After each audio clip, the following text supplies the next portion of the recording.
방금 전 미국의 백악관이 코인베이스에 대해서 배신당했다라는 표현까지 쓰면서 공개적으로 분노했습니다. 암호화폐 시장 규제 법안을 둘러싸고 미국 정부랑 업계 1위 거래소 간에 이례적인 충돌이 벌어진 상황인데요. 이 코인베이스는 왜 갑자기 등을 돌렸고 백악관은 무엇에 그렇게 화가 난 걸까요? 그리고 이 갈등의 진짜 설계자는 과연 누구인 건지 이번 영상 통해서 코인베이스랑 백악관 갈등의 속사정, 이 거시경제랑 국제금융 구조까지 엮어가지고 깊이 있게 설명드려 보도록 하겠습니다. 최근에 코인베이스가 돌연 미국 암호화폐 시장구조법에 대한 지지 철회를 선언했어요. 원래 이 법안 같은 경우는 코인베이스 같은 업계 리더들이 환영하면서 추진되던 것이었는데 이 코인베이스의 태도가 180도 갑작스럽게 바뀌었습니다. 최근에 공개된 법안 초안에 코인 산업이 도저히 받아들이기 힘든 조항들이 들어갔기 때문인데요. 이 코인베이스의 브라이언 암스트롱 CEO는 트위터를 통해서 4가지 문제점을 조목조목 들었습니다. 먼저 첫 번째로 토큰화된 주식, 이 증권 토큰을 사실상 금지한 거, 그리고 디파이를 옥죄고 정부가 개인 금융정보를 무제한으로 들여다볼 수 있게 한 거, 그리고 상품선물거래위원회 CFTC의 권한을 축소해가지고 미국 SEC 산하에 두려는 거, 그리고 네 번째로 개정안에 따라서 은행들이 경쟁사라고 할 수 있는 코인 회사를 견제하려고 스테이블코인 이자를 못 주게 막을 수 있는 거, 이렇게 4가지입니다.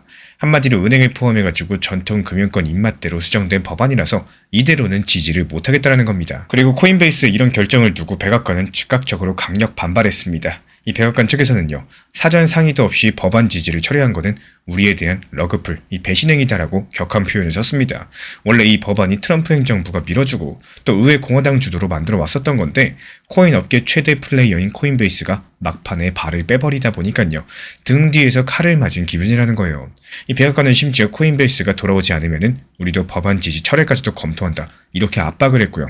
정부가 자신들이 추진한 법안을 스스로 지지 철회할 수도 있다니까요. 상당히 이례적인 강경책이라고 볼 수가 있겠습니다. 이 그만큼 미국의 백악관은 코인베이스의 급변에 충격과 분노를 느꼈다는 반증이겠죠. 그렇다면 애초에 코인베이스가 목소리를 높였던 시장 구조법, 이른바 클래리티 액트란 무엇일까요? 이 법안은 미국의 암호화폐 산업을 포괄적으로 규율할 수 있는 첫 번째 연방법입니다. 거래소, 토큰, 투자자 보호, 관할 기관까지도 암호자산 시장의 큰 틀을 구조화하는 내용이다 보니까 시장 구조법이라고 불려요.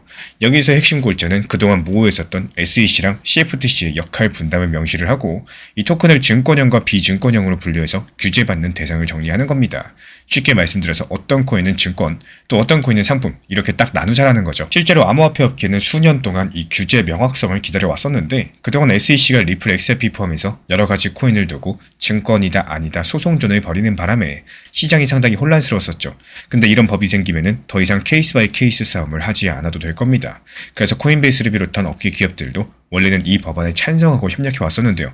하지만 최근에 은행권의 입김으로 인해서 법안 내용이 바뀌었다는 게 사건의 발단이에요. 그리고 법안을 둘러싼 가장 큰 쟁점은 스테이블코인과 관련된 조항입니다. 앞서 코인베이스 CEO가 지적한 4번째 문제, 이 스테이블코인 보상 기능 차단 부분이죠. 이게 무엇인지 맥락을 살펴보자면은 스테이블코인은 가격이 1달러를 포함해서 법정화폐에 고정된 암호화폐입니다. 미국에는 테더, 서클 같은 이런 달러 스테이블코인이 대표적인데 원래 이 코인들 같은 경우는 이자 개념이 없고요. 현금처럼 1대1로만 쓰였습니다. 근데 최근에 몇 년 사이에 금리가 상승하면서 상황이 변했죠. 스테이블코인 발행사들은 준비금으로 국채 등을 굴려가지고 이자를 벌 수 있게 됐고요. 그 중에 일부를 이용자들에게 지급하기 시작을 했습니다. 예를 들어가지고 코인베이스는 작년부터 자사 플랫폼에 서클을 맡긴 이용자에게 연 4에서 5% 정도 이자를 제공해 왔어요. 은행 예금 이자가 1%도 안 되던 시절에 코인베이스가 4% 수익률을 주니까 많은 사람들이 달러를 은행 대신에 코인베이스에 맡겼습니다. 이게 은행들 입장에서 봤을 때는 상당히 위협적인 일이었죠. 예금 이탈이 일어난다. 그럼 은행은 대출 재원도 줄어들고 수익도 감소합니다. 실제 미국 은행들은 작년부터 예금 유치를 위해서 뒤늦게 금리를 올려댔었고 그럼에도 머니마켓 펀드라거나 스테이블코인으로 돈이 이동하는 것들을 완전히 막지 못했습니다. 이런 배경에서 미국 은행업계 로비단체들은 정치권에 지속적으로 압력을 넣었었고 스테이블코인이 이자를 주면 은행 예금이 빠져나가서 지역경제 대출이 줄어들고요. 경제에는 해악이라는 논리였었죠. 이 작년 당시 미국 의회에서 처음 통과된 스테이블코인 규제법 지니어스 액트에도 이들의 요구가 반영이 됐습니다. 그리고 그 법에 공식 인가받은 스테이블코인 발행자는요, 이용자들에게 이자나 배당을 제공할 수 없다라는 조항이 들어갔었고, 즉 스테이블코인에 이자를 붙이는 행위 금지를 처음으로 명문화한 겁니다. 다만 이 법 자체가 발행사에 대한 규정일 뿐이지 이 코인베이스 같은 거래소가 자체 재원으로 이자를 주는 이런 행위까지도 직접적으로 다루진 않았다라는 거. 근데 이번 시장구조법 논의 과정에서 은행 측에서는 한 발 더 나아가려고 한 겁니다. 이 거래소를 포함해가지고 스테이블코인 예치 이자를 제공하지 못하도록 아예 법에 못을 박자 이렇게 요구를 한 거고요. 그리고 상원 논의 말미에 실제로 그런 방향성의 개정안이 포함되었다라고 알려졌어요. 코인베이스가 가장 민감하게 반응한 대목이 바로 이런 부분들입니다. 결국에 정리드리자면 코인베이스 대 백악관의 갈등 뒤에서는 사실 은행과 코인 산업의 이해 충돌이 자리해요. 코인베이스 입장에서는 자사 주요 수익원 중의 하나인 스테이블코인 예치 서비스가 법으로 봉쇄당하면 상당히 치명적입니다. 이 디파이를 포함해가지고 탈중앙 서비스 차단 조항들도 코인베이스가 장차 디파이 플랫폼 연계 사업을 꿈꾸고 있었다면 걸림돌이 되겠죠. 반대로 백악관 입장에서는 은행권 요구를 상당 부분 수용을 해서 이 법안을 밀어붙여야지만 공화당 주도의 의회에서 초당적인 지지를 얻어서 통과시킬 수가 있습니다.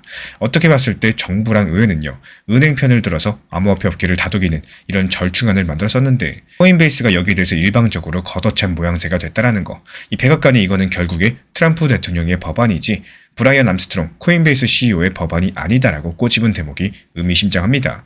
대통령과 국가가 큰 그림을 그리는 판에서 이 개별 기업이 자기 이득 챙기려고 발을 빼는 거를 용납하기 어렵다라는 뉘앙스라는 거예요. 그렇다면 암호화폐 투자자들한테 이 갈등은 어떤 영향을 줄 수 있을까요? 먼저 단기 시장 심리가 출렁였습니다. 이 법안이 순항할 거라는 기대감이 깨지면서 주말 사이에 비트 가격이 한때 밀리면서 경계심이 나타났고요. 그러면서 폭락 사태까지는 아니었는데요. 이 많은 분들께서 결국에 조율될 것이다라고 보고 있기 때문에 실제로 예측 시장 자료를 보면은 이번 협상 지연을 일종의 밀당 전략으로 인식하는 분위기가 강해요. 이 한 탈중앙화 예측 시장에서는요. 법안 통과 확률이 최근에 40에서 55%까지도 상당히 올라왔습니다. 그리고 미국 월가 일각에서는 코인베이스의 돌발 행동도 결국에 은행들과 이득을 조정하려는 협상 전술일 것이다. 한마디로 일부러 그러는 거다. 이런 시각까지도 내놓고 있는 상황인데 이런 점들 감안해 봤을 때 단기적으로는 시끄럽더라도요. 몇 주 안에 물밑 협상이 이루어지면서 이 급격하게 물살을 탈 가능성도 배제할 수가 없겠습니다. 하지만 여기서 만에 하나라도 협상이 결렬돼가지고 법안이 무산되어 버린다면요. 그 파장은 2차, 3차로 번지게 될 겁니다. 이 미국 암호산업 전체가 불확실성에 다시 빠지게 되겠죠. 명확한 법이 없으니까 미국 SEC 같은 규제기관이 계속해서 규제 공방을 벌여야 되겠고 기업들은 소송 리스크를 안고 가야만 됩니다. 그렇게 되면 신규 자본 유입이 주춤해지고요. 미국 내부 서비스 출시를 미루는 프로젝트들이 늘어날 수도 있겠습니다. 반대로 법안이 통과된다면 당장은 일부 사업이 막혀가지고 조정이 있을 수 있겠지만요. 중장기적으로는 호재라고 볼 수가 있어요. 이 미국이라는 거대 시장에 뚜렷한 규칙이 생기니까 연기금과 뮤추얼 펀드 이런 큰 손들이 안심하고 투자가 가능하게 됩니다. 이미 세계 최대 자산운용사들도 비트코인 ETF 등을 준비하면서 들어올 채비를 하고 있었죠. 이 법 통과는 이런 기관 투자 물꼬를 터주는 신호탄이 될 수가 있다는 거. 그리고 코인 발행사나 이 거래소 입장에서도요. 어떤 행위를 했을 때 합법이고 또 어디부터가 위법인지 명확해지다 보니까 비즈니스 확장 자체가 수월해집니다. 지금은 미국에서 신규 코인 출시라거나 혁신 서비스 내놓기가 상당히 조심스러운데 향후에는 라이선스 취득을 포함해서 조건만 맞으면 마음 놓고 추진이 가능하겠죠. 국제적으로도 파급 효과가 상당히 큽니다. 미국이 암호화폐를 제도권에 편입한다. 유럽이나 아시아 금융시장도 이런 것들 벤치마킹할 가능성이 높겠죠. 글로벌 공조가 이루어지면 전 세계적으로 암호 산업이 제도권 금융과 연계되는 이런 속도가 빨라질 거고 예를 들어가지고 각 국가의 중앙은행이 CBDC를 발행해도 상호 호환성이랑 민간 인력이 필요하다 보니까 이 미국이 명확한 가이드라인을 내놓는다. 그럼 글로벌 표준이 생겨서 CBDC랑 민간 코인 결제망 같은 혁신도 앞당겨질 수가 있겠습니다.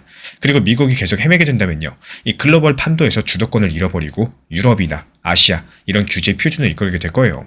이렇게 되면 미국 기업과 투자자들은 해외 규제의 영향을 역으로 받는 처지가 될 수도 있다는 거고 결국에 이번 코인베이스 백악관 같은 등의 파급 효과는요. 미국의 암호산업 주도권과도 맞물려 있습니다. XRP는 단기 매매로 흔들릴수록 오히려 손해보기 쉬운 자산이에요. 이 기금과 실제 사용이 붙는 구조에서는 현물로 평단을 낮춰가는 전략이 가장 안정적입니다. 이런 관점에서 제가 실제로 체크하는 가격 구간들 현물 기준 정리본을 따로 안내드리고 있기 때문에 고정 댓글창 참고해주시면 되겠습니다. 저는 이번 사태를 기득권 대 신생산업의 주도권 싸움으로 해석을 합니다. 표면적으로 봤을 때 스테이블코인 이자를 몇 % 줄 거냐 이런 디테일로 보여지지만 큰 틀에서 보면은 누가 새로운 금융질서의 판을 짜느냐 이런 문제겠죠. 은행을 비롯한 전통 금융권 세력은 자신들이 쌓아왔던 금융규칙을 암호화폐 분야에도 관철하려고 할 거고요. 코인 업계는 기술 혁신의 논리로서 여기에 맞서고 있다는 거. 이번 협상 국면에서 현실적으로 판을 짜는 쪽은 은행과 정부입니다. 이유가 뭐냐? 이 법을 만드는 권한은 결국에 정치권과 그 배후 영향력에 있기 때문이겠죠. 코인베이스가 업계 대표 주자로 반발을 해봤자 의회랑 행정부라는 거대한 힘을 이렇게 상대로서 얼마나 관철할 수 있을지는 미지수입니다. 그는 결국에 백악관이랑 은행권의 입장이 상당 부분 받아들여진 절충안으로 결론날 가능성이 높다라고 봐요. 이 판을 만든 쪽이 게임을 주도하는 것은 어쩔 수 없는 현실이기 때문에 코인베이스도 어느 정도 선에서 명분을 세워서 복귀를 하고요. 또 대신에 몇 가지 부분적인 양보를 이끌어내는 선에서 타협할 것으로 예상이 됩니다. 그리고 이런 과정에서 리플처럼 애초에 제도권과 보조를 맞춘 이런 플레이어들은 오히려 유리한 위치에 설 수가 있겠죠. 리플사가 처음부터 법안 지지를 철회하지 않았고 또 정치권과 협력 노선을 선택을 했었죠. XRP가 이미 일정 부분 규제 리스크를 해소한 상태에서 리플이 이번 법안 통과로 얻을 수 있는 신사업 기회를 노리고 있습니다. 제 생각에 이번 판에서 최종적으로 미소 짓는 쪽은 은행을 포함한 기존 금융세력 그리고 거기에 발을 맞춘 일부 암호기업의 가능성이 높다라고 봐요. 반면에 코인베이스처럼 정면으로 맞섰던 쪽은 현실의 벽을 절감을 하면서 전략 수정을 해야 될지 모르겠습니다. 결국 이번 갈등의 밑바탕에는 암호화폐 시장의 룰메이커가 누구인가 이런 근본적인 질문이 놓여 있다는 거. 현재 진행형이라고 할 수 있는 코인베이스 백악관 싸움은요. 그 힘겨루기의 한 장면일 뿐이겠습니다. 지금까지 상황을 살펴보자면은 암호화폐 산업의 새로운 판도는 전통 금융권이 룰을 주도하는 이런 방향으로 흘러갈 공산이 커 보여요. 니체는 말을 했습니다. 나를 죽이지 못하는 고통은 나를 더 강력하게 만든다라고요. 지금 코인베이스랑 백악관의 갈등 그리고 기득권의 거센 압박들은 암호화폐 시장을 짓누르는 고통처럼 보일 수 있겠습니다. 하지만 이런 것들이 새로운 금융 질서가 탄생하기 위한 피할 수 없는 산통이고요. 시장을 더욱더 단단하게 만드는 당금질의 과정입니다. 이런 혼란 속에서도 변화의 본질을 꿰뚫고 또 흔들림 없이 자리를 지킨 우리 구독자분들의 강력한 투자 철학들이 마침내 더 높이 비상하는 성공의 날개로 거듭나기를 진심으로 응원드리겠습니다. 암호화폐 투자 시장이 어렵다고 느껴지는 건 당연합니다. 만약에 시장이 매번 좋고 365일 내내 우상향으로만 상승한다면은 그건 투자 시장이 아니죠. 거의 불가능한 구조일 겁니다. 이 투자 시장에서 반드시 상승이 있고 또 그 상승 뒤에 하락이 오고 또 그 하락이 지나가면은 다시 상승이 찾아오는 이런 반복들이 자연스러운 순리이기 때문에 여기에서의 문제는 이런 구조를 알고 있음에도 불구하고 막상 시장이 흔들리기 시작을 하면요. 우리는 늘 내가 원하지 않는 상황 앞에서 당황을 하게 됩니다. 왜 지금 떨어지나? 왜 하필 내가 들어온 뒤에 조정이 오나? 이런 생각들이 들기 시작을 하면은 이 시장은 점점 더 어렵고 또 답답하게 느껴질 수밖에 없다라는 거. 하지만 냉정하게 보면은 이 시장에서 내가 원하는 상황만 골라가지고 찾아올 수 있는 사람은 아무도 없습니다. 그래서 중요한 건요. 이 상승장에서 무엇을 할지보다 내가 원하지 않는 하락의 구간에서 어떻게 대응할 수 있는가. 이때의 선택이 결국에 다음 상승장에서의 결과를 만들어냅니다. 시장이 좋을 때는 누구나 버틸 수 있겠지만요.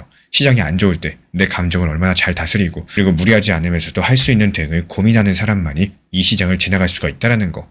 결국에 투자라는 게 좋은 날을 기다리는 게 아니라 원하지 않는 날에도 흔들리지 않는 방법을 하나씩 만들어가는 과정입니다. 요즘 시장이 하루에도 몇 번씩 분위기가 바뀌고 또 뉴스 하나로 심리가 급격하게 흔들리는 경우가 정말 많죠. 이런 환경에서 모든 걸 혼자 판단하려고 하면은 체력도 멘탈도 빠르게 지쳐버리게 됩니다. 그래서 제가 매일 체크하는 핵심 구간들 가볍게 한 번에 보실 수 있도록 요약해서 드리고 있기 때문에 필요하신 분들만 현재 보이는 번호로 문자 신청 주시면 되겠습니다. 제가 안내해드리고 있는 코인 신사 채널 멤버십 전용방에 대해서 짧게 설명드려 보도록 하겠습니다. 리플, 암호화폐 시장에 대한 중요한 이슈, 그리고 브리핑이나 시장의 흐름에 대한 전문적인 분석 내용 설명과 함께 차트상의 기술적 분석, 온체인 지표와 투자 심리에 대한 내용들을 같이 안내 도움드리고 있고 가장 중요한 투자 심리를 컨트롤하기 위해서 포트폴리오의 구성에 대한 노하우, 투자 심리 컨트롤에 대한 내용도 같이 안내드리고 있습니다. 코인 신사 스터디 멤버십 가입하신 분들께서는 아래 번호 혹은 신청 링크 통해서 남겨주시면 제가 연락드리고 있고 안내 설명과 함께 신사 채널 리플 전용 멤버십 방에도 입장 안내 설명드리고 있습니다. 리플 XRP 투자에 있어서 이제는 투트랙 전략이 반드시 필요해지고 있습니다. 무턱대고 몰빵하거나 반대로 또 손 놓고 기다리는 시대는 끝났어요. 첫 번째 트랙은 매달 분할 매수하시면서 시장이 빠지든 말든 일정 비중으로서 리플을 꾸준히 모아 나가시는 겁니다. 이거는 시간과 리스크를 분산할 수 있는 가장 효율적인 전략인 거고, 그리고 두 번째 트랙은 남은 현금 비중으로 알트코인 단타로서 굴려나갑니다. 수익이 나면은 그거를 다시 리플에 재투자하시면 되는 거고, 이게 바로 수익을 만드는 순환 매수 전략이 되실 거예요. 그런데 여기서 중요한 거는 단타 하실 때 조심하셔야 되는 거예요. 단타 매매 중독되면 끝장입니다. 이 매매 중독을 절대 조심하셔야 되는 거고, 예를 들어 가지고 시장이 과열인데도 지금 아니면 기회가 없다, 이런 조급한 생각에 RSI 지표가 이미 고점인데도 불안해서 또 들어가고 결국에 수익은커녕 손실만 쌓이게 되실 겁니다. 그래서 저희 채널 차원에서는 한 가지 원칙이 있습니다. 확률이 높은 날만 진입을 하세요. 그리고 시장 전체가 과매도 구간일 때, 비트코인 기준 RSI가 바닥을 찍을 때, 그때 알트코인 중에서 최근 거래량이 급등한 종목이 과매도의 경우 MACD, 볼린저 밴드, 이동평균선과 일목균형표 참고해서 신중하게 매수 진입 타점 들어갑니다. 그리고 그 외에는 아예 매매를 쉬는 날도 반드시 있어야지 진짜 단타인 거고, 그렇다면 이걸 어떻게 구별할 수 있는지 궁금하실 거예요. 여기서 챗 GPT가 등장을 합니다. 저희는 챗 GPT를 단순한 도구로 쓰지 않습니다. GPT한테 오늘 확률 높은 진입 타이밍이냐 이렇게 물어볼 수 있게 맞춤 프롬프트를 사용을 하는데요. 그리고 그 결과에 저의 실전 매매 노하우 30%를 덧붙여가지고 GPT 시그널을 보완합니다. 어떻게 하는지 궁금하신 분들 GPT 검색력과 활용 전략을 이용해가지고 이 두 가지를 한 방에 알려드리고 있습니다. 현재 보이시는 번호로서 리플 단타라고 문자 남겨주세요. 지금 이 영상 보신 분들에게만 오픈합니다. 그냥 GPT 쓰는 법이 아니라 투자로 연결되는 GPT 사용법 지금 바로 알려드리도록 하겠습니다.